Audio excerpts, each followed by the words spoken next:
40 वर्षांच्या प्रतीक्षेनंतर अखेर मुरगुड शहर पत्रकार संघाच्या नव्या वास्तूचं स्वप्न साकार झालं.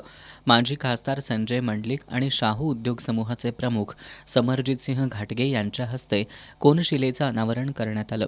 यावेळी बोलताना माजी खासदार संजय मंडलिक यांनी मुरगुड आणि परिसराच्या विकासामध्ये मुरगुड शहरातील पत्रकारांचं खूप मोठं योगदान असल्याचं सांगितलं. पत्रकार हे विविध सामाजिक संघटनांशी संबंधित असल्यानं समाज विकासाचं प्रतिबिंबच त्यांच्या लेखणीतून साकारलं जातं. पत्रकार संघाच्या वाटचालीत सहकार्य करण्याची भूमिका त्यांनी यावेळी व्यक्त केली. समरजितसिंह घाटगे यांनी यावेळी बोलताना पत्रकार हे सातत्यानं आणि सक्षमपणे समाजहितासाठी काम करत असल्याचं सांगितलं.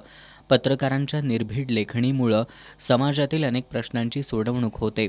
राजकीय नेते आणि पत्रकार यांच्यात उत्तम संवाद असल्याशिवाय समाजाची प्रगती होत नाही असं सांगून मुरगुड शहर पत्रकार संघाच्या नूतन कार्यालयातून पत्रकारितेचा नवा अध्याय सुरू व्हावा अशी अपेक्षा त्यांनी व्यक्त केली.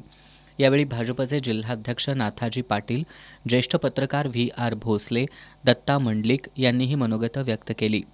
जिल्ह्यासह तालुक्यातील राजकीय, सामाजिक, शैक्षणिक आणि सांस्कृतिक क्षेत्रातील मान्यवरांनी यावेळी भेट देऊन शुभेच्छा दिल्या.